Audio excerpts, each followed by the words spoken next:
All right, we'll go ahead and get started. Hello, everyone, and welcome to this Goodwill Meditation Group Webinar. Today's August 28th, 2024. We're so glad to have all of you joining us here today. So this webinar, which meets on the last Wednesday of every month, is an opportunity to come together to perform a vital planetary service through meditation. It is also a forum for the sharing of ideas which support a thought form of solution to world problems. So World Goodwill sees humanity's problems as fundamentally spiritual ones. In other words, underlying all the division, the discord, the separation, the hatred, ignorance, and injustice in the world lies a basic deficit of goodwill in human relationships. And so goodwill is essentially that will to that which is good. It is love expressed with intelligence and through the medium of human interaction and relationship. And the absence of goodwill produces not only a deficit of relationship, but also a lack of alignment with basic spiritual ideals, or we could say spiritual principles. And so these principles or ideals, or we could call them also universal values, are the basis of all truly inspired human thinking. When humanity is able to align with these principles, they become a source of illumination for others, a source of all of that which is good, beneficent, and true in the world. And so our meditation on goodwill aims to work with this basic evolutionary impulse, which we also call the soul. So today, after our meditation, World Goodwill will be interviewing Kimberley Riley, who will share her thoughts on the importance of history's living influence on the present and its role as a spiritual factor in our effort to build a better world. She'll be speaking on today's theme, which is the living past, history's role in our present work. So as we begin, we'll begin as we always do with a mantram. We use the mantram of the new group of world servers, which will appear momentarily on your screen.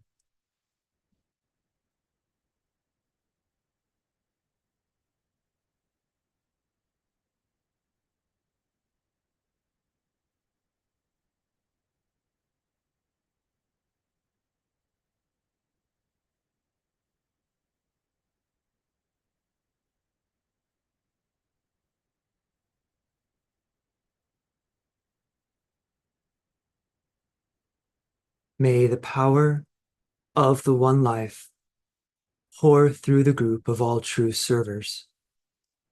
May the love of the one soul characterize the lives of all who seek to aid the great ones. May we fulfill our part in the one work through self-forgetfulness, harmlessness, and right speech. Oh.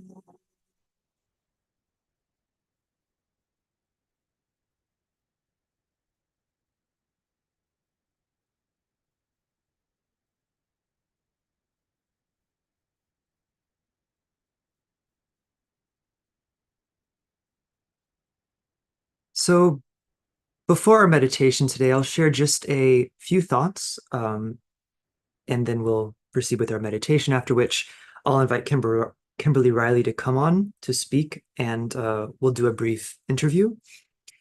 She'll share her thoughts, and then there should be time at the end, of course, for anybody who would like to share their own comments as well, as to pose questions to Kimberley or to the group as a whole. So this is the Goodwill Meditation Group. So we meet here, I would say probably primarily for the meditation, secondarily as a forum to share our thoughts related to goodwill and to really apply the results of our meditation, sort of practical exchange of ideas. And so at a deep level, meditation, as many of us know, is a very effective means not only of thinking through world problems, but essentially of stimulating the evolutionary impulse in all forms of life, that is human, subhuman, and planetary. So meditation can have a very pronounced effect on human psychology and its moral alignment. And it is therefore a potent means of aiding humanity towards right and compassionate action. You can say all action follows from some thought. And so in times of such consequential changes in human civilization, a positive vision of the future which is founded on goodwill and universal compassion and some of these deeper values is really more important now more than ever. But we could say that the vision and idealism, which we often think about, when we are considering these high spiritual values, really is just the beginning. And so in many ways, we could say that idealism has even reached its high water mark. And while there, of course, continues to be a great need for inspired idealists, the demand of the now dawning Aquarian age seems to be much more for those who are able to take this inspiration, this inspired vision, and these high principles, and to put them into operation. We could say what the world needs now more than ever are those who are able to work with the mediation of some sort of plan, with planning and with the creation of a plan. Inspired direction, which illumines a path towards right action, requires a much keener sense of discrimination and creativity than vision alone. And so meditation, as well as being a means of alignment with that higher self, alignment with higher ideas, is also a potent means of reifying and concretizing them, taking that mystical and the idealistic and putting it into form in such a way that they can be applied to the problems of the day and the needs of our present day. And so this is meditation, specifically what we call at the Trust occult meditation, and which definitely works with a creative and evolutionary imperative. So it works definitely with form and with the reification of spiritual impulses into forms, and specifically human thought forms. It works definitely with soul energy as much as it works with ideas and with thoughts and with the operationalization of those ideas and thoughts. And so this meditation is definitely one which takes place mostly or entirely upon the plane of mind. And it is for this reason also considered very much a bridging practice. It seeks to link up the higher sources of inspiration on the higher levels of mind with the evolutionary needs of humanity, which are rooted in the necessity of concrete and real plans and solutions. And so this energy, or this principle of what we call soul, which is of course known by many, many, many different names and different traditions, is fundamental to this work, to our work of meditation, to this mediation of ideas. And so this soul is that, we could say, that power or that principle or energy which is responsible for uniting the highest spirit and the lowest matter at every level. It is consciousness itself. And it is the means whereby all that is brought into creative relationship. We could say that it underlies and informs all creation. And so while it is true to say that our meditation seeks to work with this energy of soul, it is perhaps more true to say that we work as souls and as groups of souls. And so the power of working as is that it aligns the outer to the inner, and it makes of these two separate parts one whole. And so we could say that when love, knowledge, and will in their essence pour through the mind and the heart and will of the human in operation, then a truly redemptive transformation becomes possible. And this redemptive transformation is made possible by virtue of the soul. And so this soul as a great redemptive imperative underlies all of our work, which seeks to be as deeply esoteric as it is practical.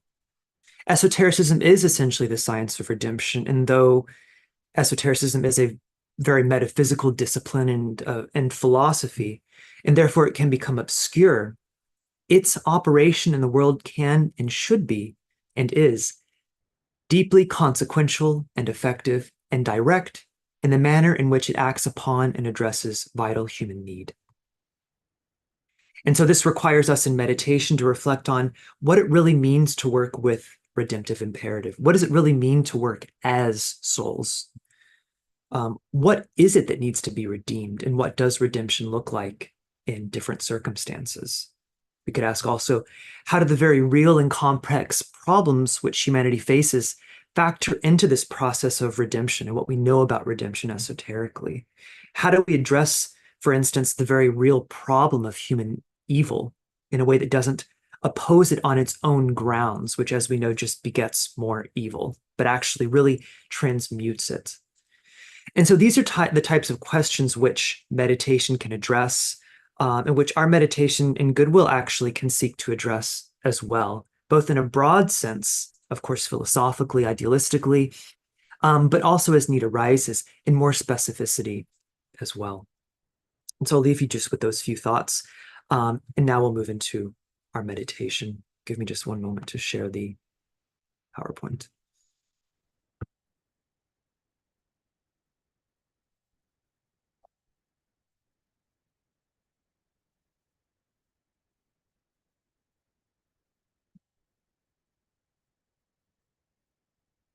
So we begin by linking up in thought with all those people throughout the world who are working with this Goodwill Meditation Group.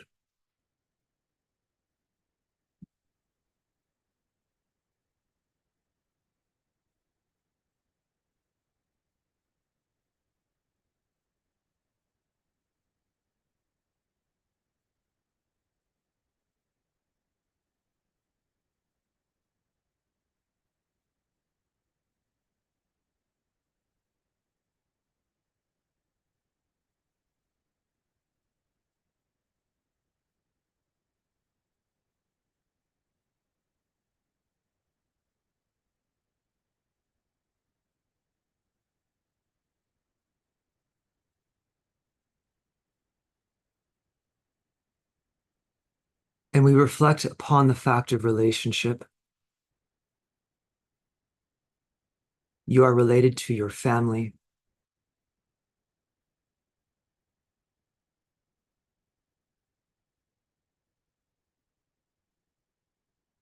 We are all related to our communities.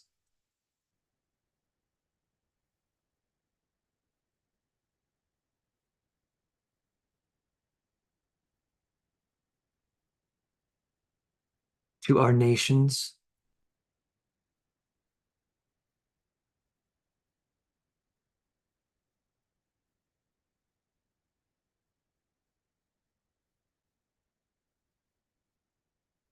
To the world of nations.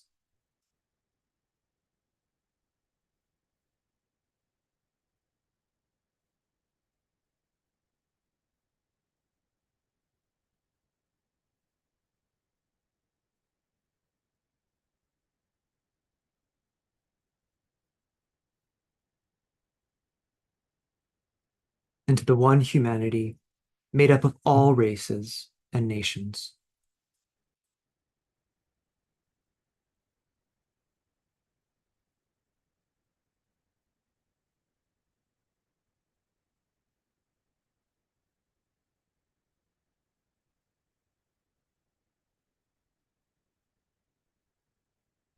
And affirming this great fact of relationship, we sound together the mantra of unification.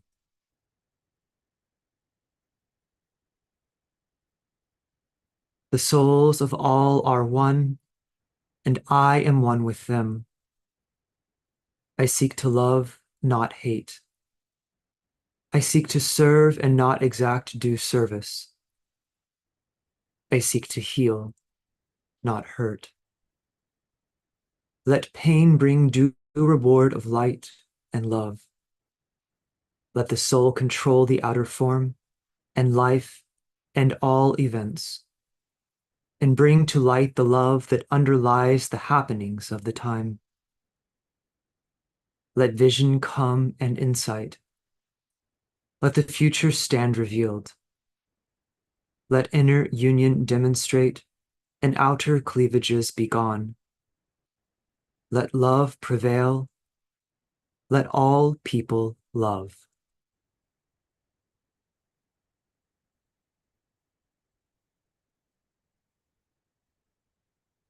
Reflect upon your own and humanity's relationship with all beings who dwell in the higher realms of mind and heart. The spiritual hierarchy of saints, rishis, bodhisattvas, and masters honored by all the world's religions and spiritual groups.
Imagine that you are standing together with the group within the center of the spiritual hierarchy, immersed in a consciousness of the heart of love. For some, this heart of love is known as the Christ. Other faiths have other names for the one at the center.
Now, maintaining that high point of contact, let your thoughts reach out to include all members of the human family in whom the energy of goodwill is active.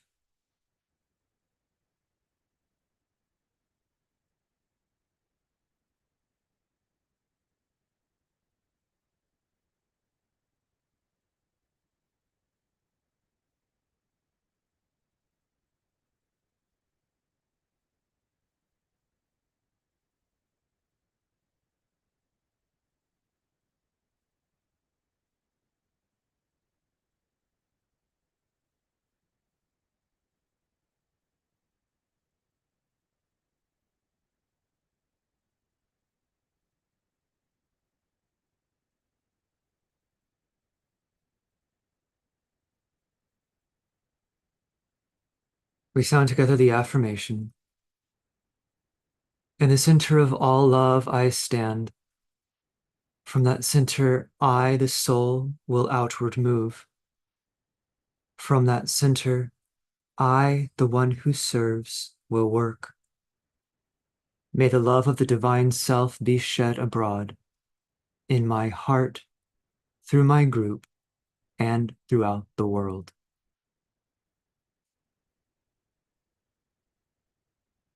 We visualize the energy of love flowing from the hierarchy through the men and women of goodwill and into the hearts and minds of all people, infusing them with goodwill and creating loving and harmonious human relationships.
Meditate on ways of spreading goodwill, creating right human relationships, and restoring peace on earth.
Realize that you are helping to build a channel between the spiritual hierarchy and humanity, through which the energy of goodwill may flow.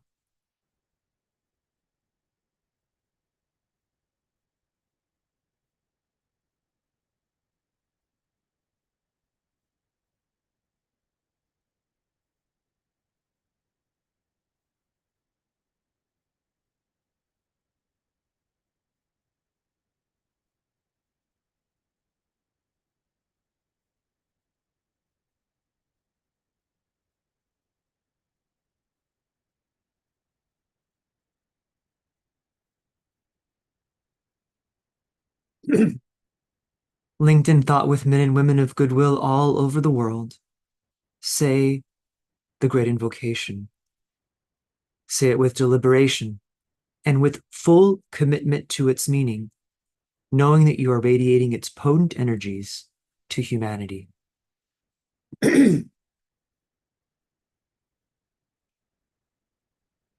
From the point of light within the mind of God, let light stream forth into human minds. Let light descend on earth. From the point of love within the heart of God, let love stream forth into human hearts. May the coming one return to earth. From the center, where the will of God is known, let purpose guide all little human wills, the purpose which the masters know and serve. From the center, which we call the human race, let the plan of love and light work out, and may it seal the door where evil dwells.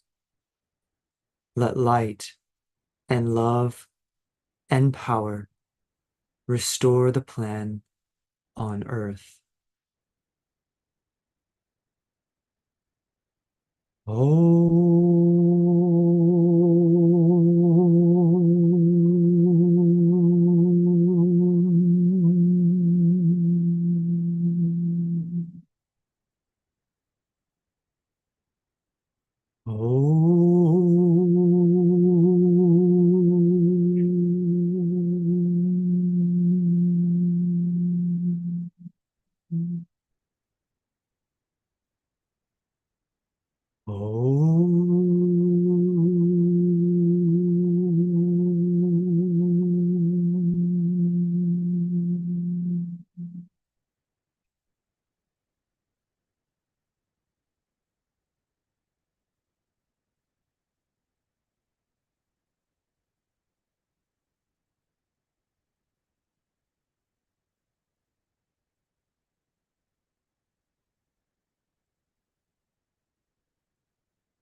Thank you, everyone. Excuse me. So I'd now like to invite Kimberley Riley. If you're here, turn on your mic. There we go. Hi, Kim. Hi. Hi. So just a brief introduction. Kimberley Riley is a professor of history who has taught and organized curriculum at the university as well as secondary level, including as department chair at Johns Hopkins University. No. Actually, Oh, Bryn Mawr School for Girls. Sorry, oh, sorry, you were chair at the Rimar School of Girls. yeah. Yes, No. yes, yes, yes. Okay. I can't claim things positions. No, I'm sorry. Yeah, that was my mistake. No, okay, yeah. No, fine.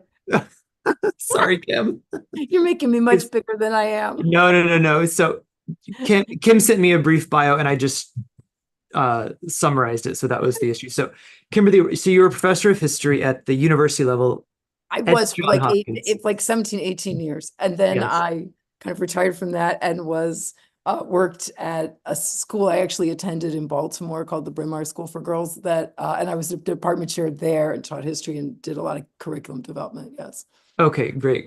And you also were you're involved in literacy issues as well, correct? Yes. And I've Yeah. done a lot of Okay. volunteer work on and for libraries and just general literacy. And actually I'll just do my own bio. I currently teach with a program called Touchstones, which actually people might be interested in because the goal is to develop human communications and kind of creative mind group work.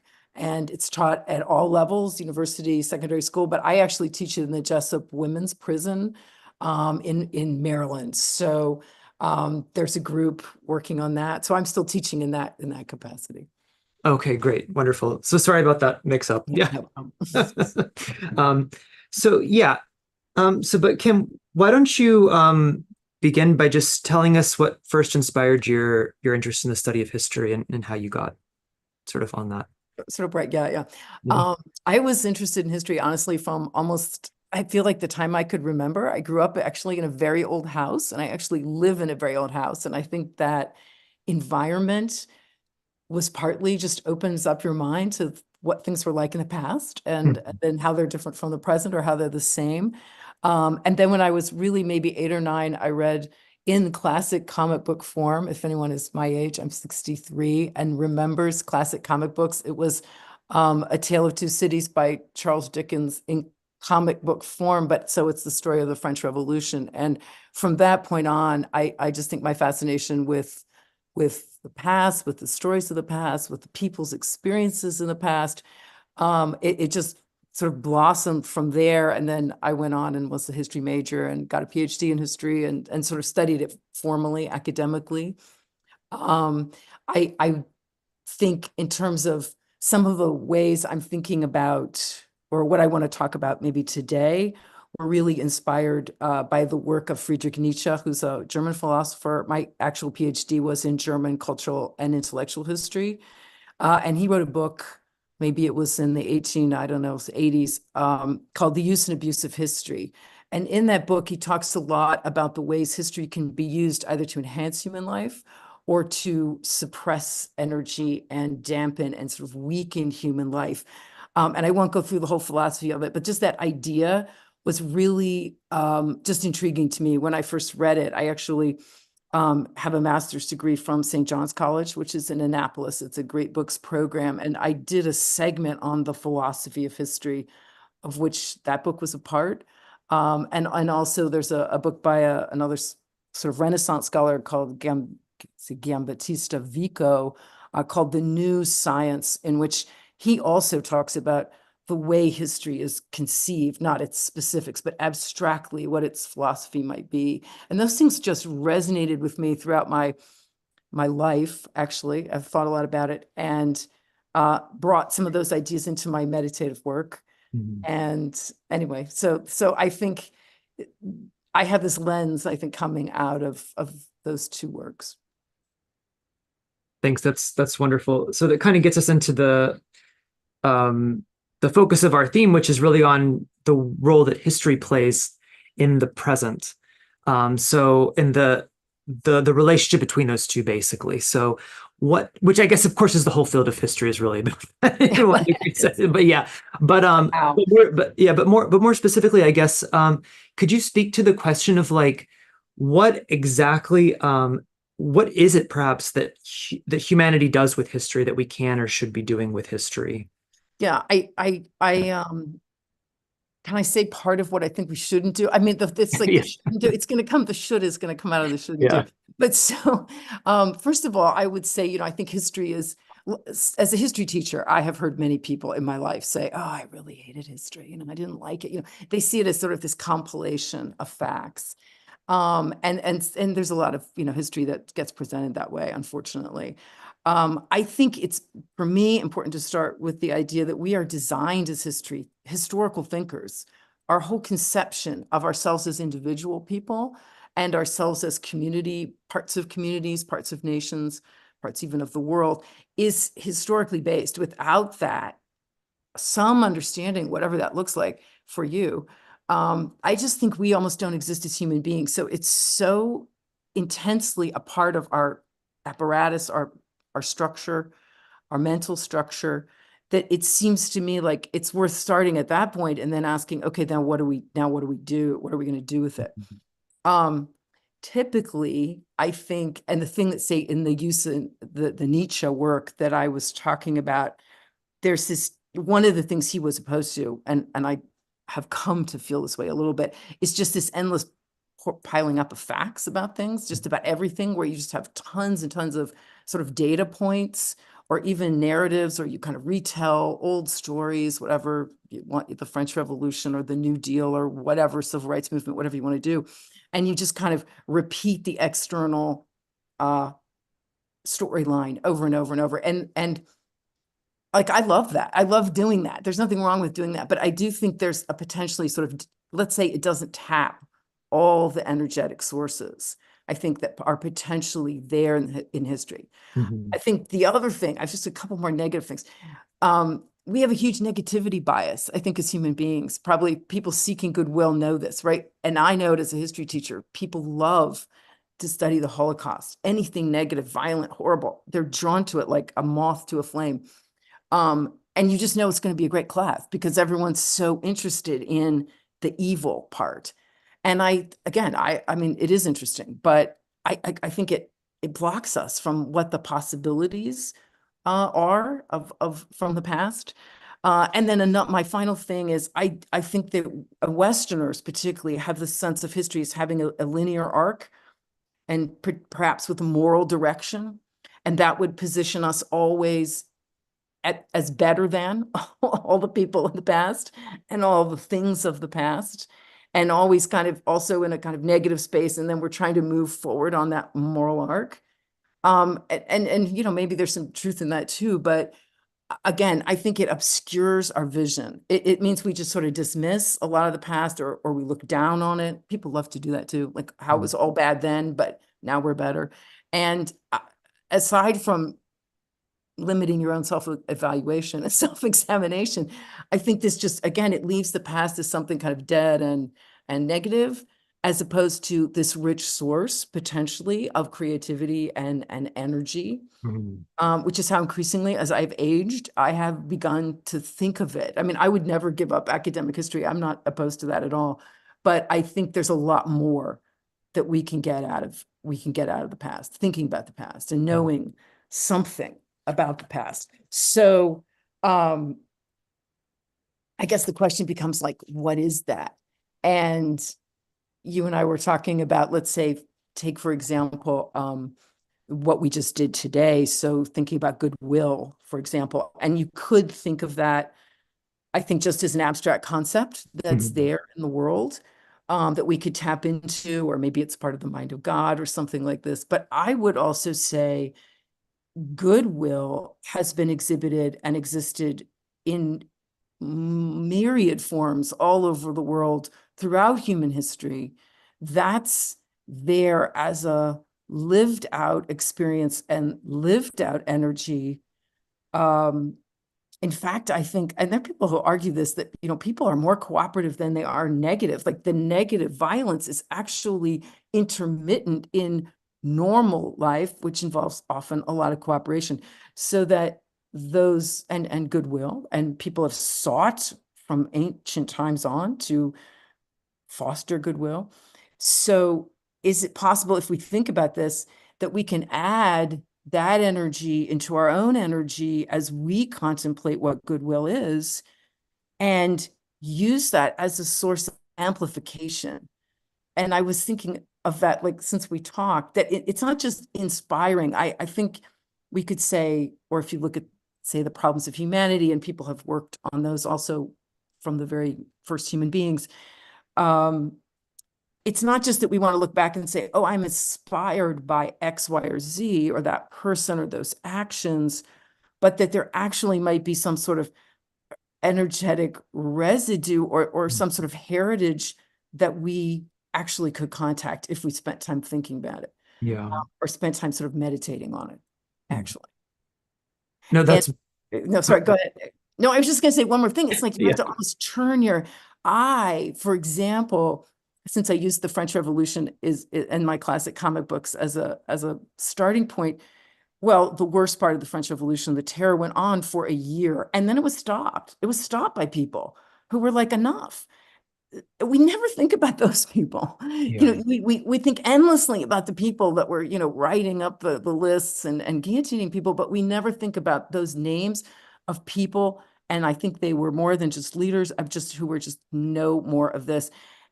And there's a goodwill, I think, a love of the better side of humanity there. There's millions of examples anyway that I think you could truly tap into. Yeah. I mean, that's really brilliant, Kim. Thank you so much.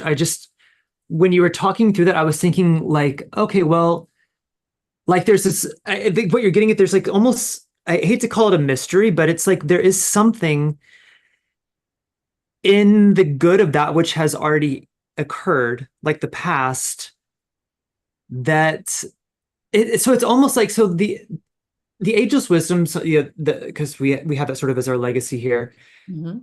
There's his teachings on glamour and illusion, and that's often equated with, very broadly speaking, the past. So if you're looking at like the individual, and I'm thinking, okay, well, if I'm looking at my past in terms of breaking free of, say, like a bad habit or a certain way of always being, there's a way that that journey is not just as it appears on the surface, because within um, that distortion and that glamour and all the illusion, all the past mistakes and everything, it's like, what can we find within all the bad where the good is, basically? And I see that in the individual just as much as in the group. And so what I'm hearing now and reflecting on what you're saying is like, oh yeah, it's the same thing in the individual's past as well. We have to bring all these things to light. It's about finding what it is in, say, like some vice that's actually some hidden virtue in the vice. What is that? There's that saying, vices are just our virtues misused. Yeah. Yes. Yeah, Yeah. no, exactly. I think this is, and it's the more, yes, I think, again, the longer I taught history, the more I was struck, taught history and meditated probably, the more I was struck by how the individual experience and the group experience are really the same. They really parallel each other. And the stories we tell about ourselves, or tell about our motivations, or what we're doing, are essential to how whether we're functioning well or poorly. And I think historically, this is very, very similar. There is this theory, and we I don't know if you were going to ask this, but we talked about it before. Theosophical thought has this idea that history exists in something, and I don't know what I think about it honestly, but I say it in this Akashic records, that it actually exists on some plane, that the energetic, I mean, not the forms, obviously, but the inner energy of each person's life, of each event, of everything is somehow out there. Mhm. And again, I know Alice Bailey thought that, and Rudolf Steiner, if you know him from the Waldorf School, also was really interested in this concept, which I think is really interesting. I can't possibly know if that's true, but I do have a feeling, or my own experience or experimentation suggests to me that there is an energy, even just in the human lifeness of all the human lives, and its persistence and its will to solve problems, or whatever positive thing we're looking at, that stream is something that's just moving straight into our lives, abstractly. And I think, typically people have said, well, we should learn things from the past, which would be great if we could, like let's not do the Holocaust again, or let's not have a Hitler again. But I think this is tough because it's very form oriented, as if the forms repeat. And I'm not convinced they really do. I think what is out there is much more abstract in the form of energy driving humanity on its whatever course it's on. And at the very least, I mean, that by considering that the past, the present, and the future are actually linked together as one thing, that we can amplify our own energetic load, if that's our own energetic power. At least for me, it seems to work that way. Again, we take a ton of experiment. I'm not suggesting I'm some expert on that, but no, that's brilliant. That's actually a very germane thing, and it really ties together sort of the practical and the philosophic, which is really the trend of esotericism, the trend of where this your ideas are coming from. I think is what's the esoteric underpinning, like the deep, really meaningful reality beneath history itself, almost. But my understanding, and I'm not necessarily an expert in esoteric philosophy and all those teachings either, but the Akashic Records has a lot to do with basically karma, the karmic adjusters, sort of the department of that. And karma it's actually pretty complex. We think of karma in very simplistic terms, and you can be thought of that way in terms of just either you get a reward or a penalty basically for doing a good or bad thing. But it is in a much bigger level, the law of cause and effect. It's a great law of cause and effect, and it has to do with the synthesis of past, present, and future. And it's also a great beneficent law. It's a really, really high law, because it makes sure that the will of God always works out in the end, no matter what. And so this idea of the will that this great will, some great purpose, also working out through this, through all of this, and yet it's. I don't have anything more to say really, but no. Yeah, great minds. I mean, say academic historians, for Hegel comes to mind. I mean, just what you're saying, or even say a Karl Marx, where you have this idea of there's a purpose being worked out here. And maybe there's an endpoint, or maybe there isn't. People have often claimed, oh, we're at the endpoint. That seems like a little premature to me, but there has been many, many great thinkers, I think, let's put it that way, who have imagined that the past wasn't just gone, or wasn't just dead, or wasn't just something to overcome, but was sort of moving, was a sort of living entity, moving things along or moving things forward. And that we are certainly in our own beings inheritors of that constantly, even though we can't think about it all day, but it's, it's worth some contemplation, I think. Yeah. Exactly. That same legacy of many, many cycles is present, It's when you when you take the form away, that's when these things make much more sense. When you really consider a form apart from the life which is evolving through it, it sort of starts to all make much more sense, I think. Can I just say one thing? I just had this thought, just as you were saying, we often think about being present, and that there's so much value placed on this, which I think there is, right? Of just forgetting the past and the future and just being in this moment, or finding that place, and then letting your mind or your energetic self work from there. And I think that's really trained into lots of people. And I think there's something wrong with that. But I wonder sometimes if we just expand that I think that's maybe what I keep thinking, that we're cutting ourselves off from a kind of energy. Obviously, you don't want to be thinking about all the little details of those problems. That's going to just divert you. But energetically, the present might be bigger than the present. Maybe that's what I think I'm saying. Yeah. No, that's brilliant. It makes a lot of sense, actually. Yeah. So I have a few more questions, but we've basically covered parts of a lot of them. But I was wondering now, maybe we could go ahead and open it up. Oh, yeah. As well, if people want to raise their hand to share a comment or something as well, we could get to those, because it usually takes a few minutes for people to organize their thoughts. We already have one from actually Maria Christina Donadue, so why don't we go ahead and go there? Um, there we go, Maria Christina. So incredibly stimulating. Thank you. I've been taking notes, is why I could raise my hand right away as we spoke. And I don't know whether to start from the first to the back, but the back to the first. But my last note was, yes, indeed, separating from the form, energy follows thought. Hmm. So I guess I'm going backwards because let's not do that again. So what do we do? You know, that's, I have found in my own personal life, I know, oh, that wasn't good, but it is a struggle to set up new patterns. So historically looking, oh, let's not do that again. What do we do? And I think that is that vision of looking back in time, which is, as you mentioned, linear, which kind of leads to going better than the past, perhaps needs to be considered on a higher turn of the spiral and bringing up to a spiral motion, considering karma in that sense. Rather than linear time, we can go to that spiral motion that we is one step beyond that linear. So I guess I'm going. Hmm?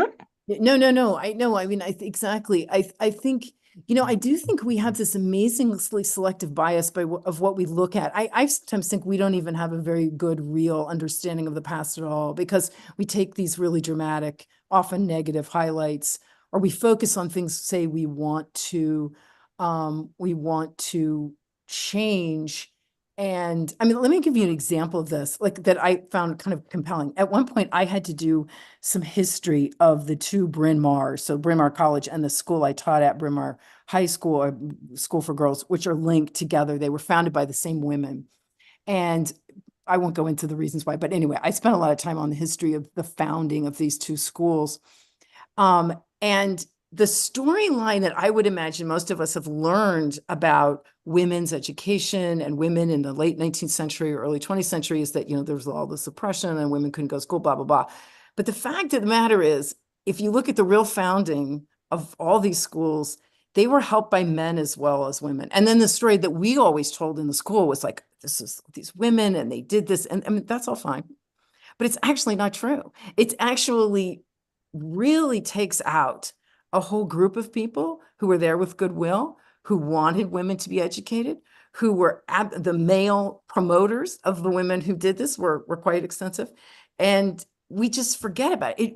It drops away. So I guess for me, when I think of energetically, I think of, well, okay, so take a moment like that, stop just seeing it as an overcoming oppression story, and see it as a moment of goodwill. Maybe that's where the power actually comes from. Maybe that's what actually overcomes oppression, not just fighting and protest. I think that's what we put in history books.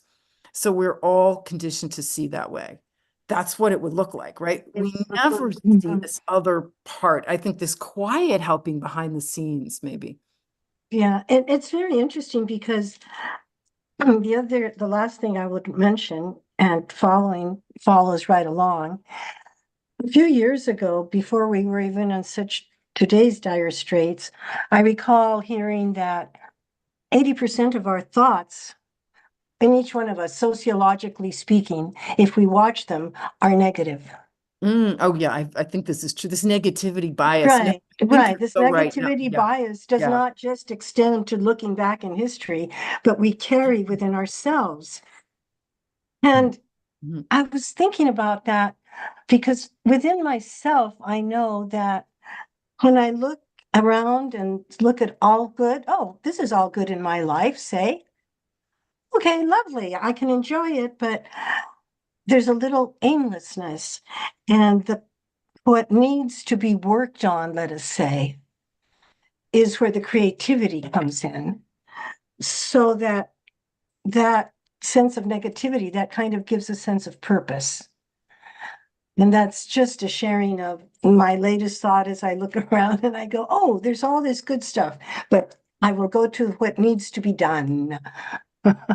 No, I mean, I'm, like I said, from teaching history, I'm fascinated by watching this in people, the excitement with the negative. I mean, and myself Exactly. too. I mean, I think we're built that way probably biologically, and that part of what our own personal growth involves is trying to overcome some of that. I mean, trying to recognize it, see it, and then say, no, I'm really am going to focus on what is positive. It is not as exciting. It can be. Oh, I think maybe it can be, but it's like in its first, you I know, know we have to it's appreciate not, it. it's We the must. negative.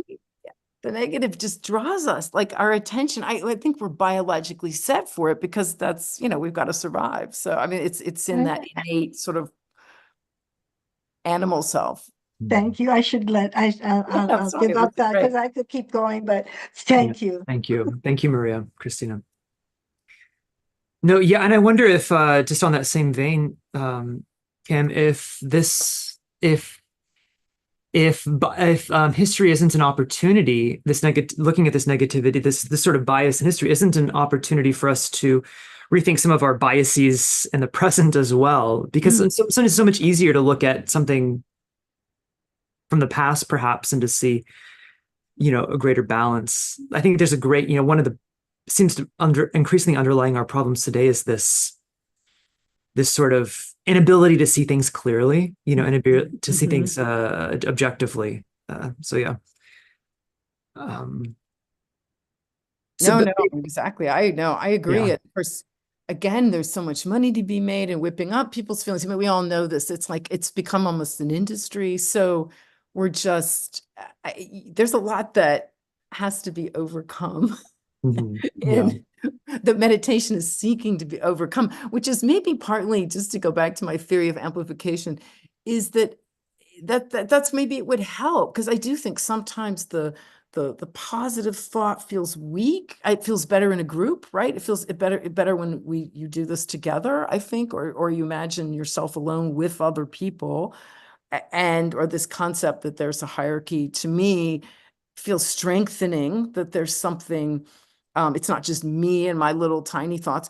But I think maybe adding in some of the sense that there's a goodwill or a will to solve problems in the past, that is also an amplification. That's a thickening of the band that you're trying to The Goodwill create. Band. The Yeah. goodwill band, yeah, Mhm. that's there. We'll just go. We just have time for a few more. Robin, I don't think we'll get to you probably, but we'll go to Sam.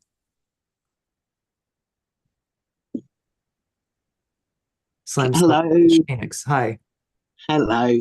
Um, Wonderful discussion, and it reminds me of how precious the school is, because I remember having to do an essay about positive people in our history, which sort of brought up Dr. Gutterman, who today, you know, Paralympics are what it is now.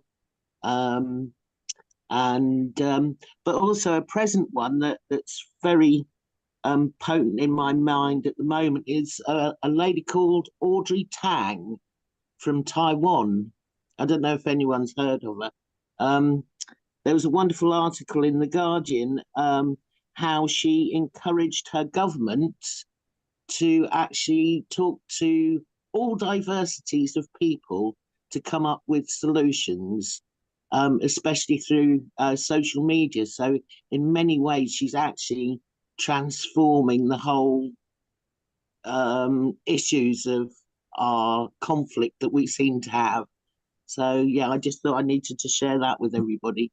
I will put the article up if you wish. Oh, Perfect. that's Yes. great. That's great. Please do. Thank you. Steve? Hi, can you hear me? Yes. Thank you so much. It's so wonderful to shine a light on history like this. To me, it is like you were talking about presence. And in a sense, what history is being present to time. Mm. And if you look at history, everything, same as with the present, the same as with the self, is about from what altitude do I observe?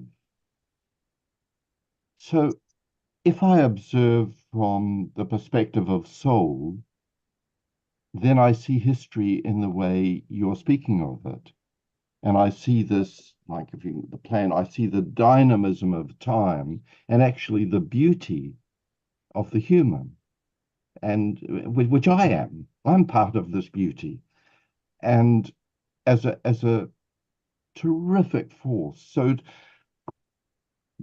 but in World Goodwill, we're very focused at the moment on the Summit of the Future. And for me, listening to you brings up all of this, this understanding that events, things in national histories and international history, like produce points that we can observe where, if you like, the dynamism of goodness in the human reaches an accomplishment that's a bit like an initiation. Mm. The question I had really was, are there some well-known modern historians are there any you would highlight as being those you, in your sense, are recording history from the perspective of soul? That's a great question. I don't know of any. I've often thought it'd be interesting to write a book, like sort of like this, but I thought no one would buy it, no one would read it.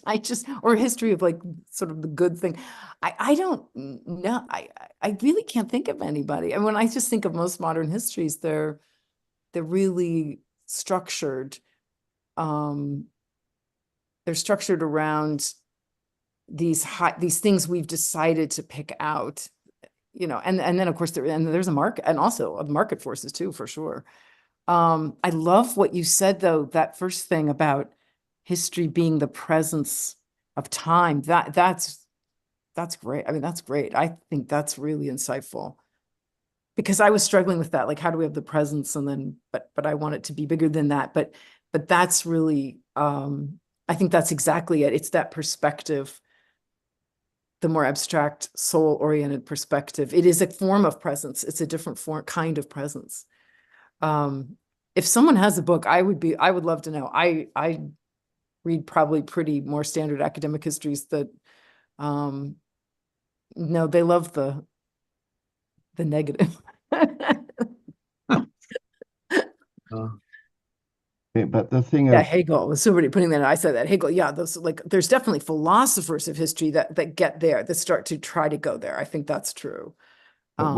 we should be producing now, and we should be looking for, it seems to me, philosophers of history who observe the beauty of the human and don't see the problems as anything other than an aspect of the beauty, because the problems evoke goodwill. The problems evoke the human will to break through.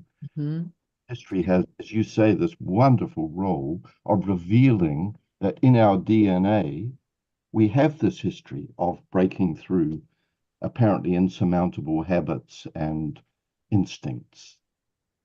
No, exactly. Yeah, exactly. I couldn't agree more with this idea also of the beauty of the human. Like I was talking, when we were talking before this, I also had this idea that over the time of just reading so much history, I've always been really saddened, or thought, well, here are these people whose lives were cut short in cholera epidemics, or you get stuck in Stalin's gulag or something.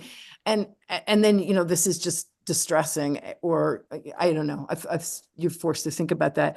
But when I was thinking about this presentation, I also started to think, well, many of those people, even say the child that dies in the cholera epidemic, had moments of joy, is a beautiful being. If we think about that, again, like just exactly as you're saying, we're amplifying our own humanity, our own beauty.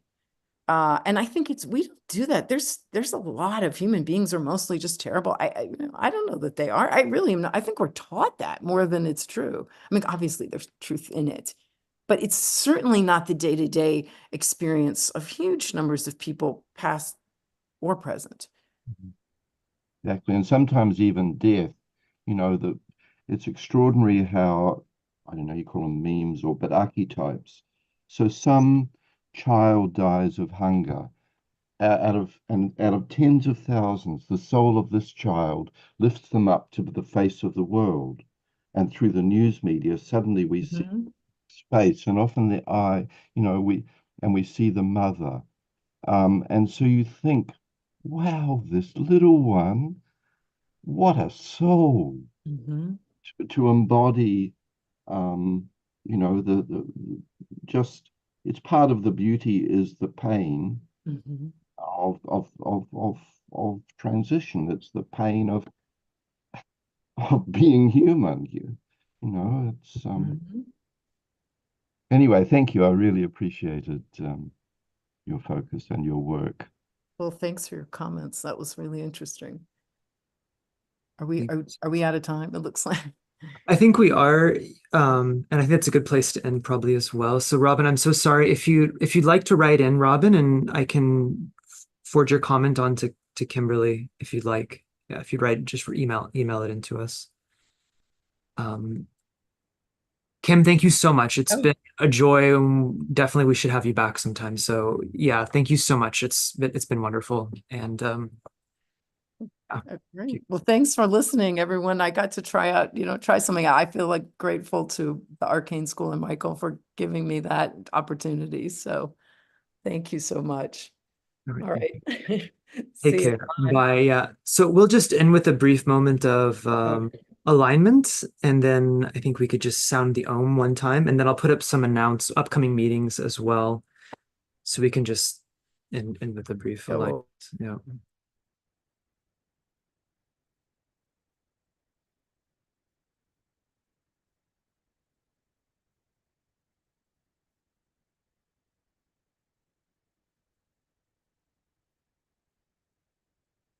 Thank you, everyone.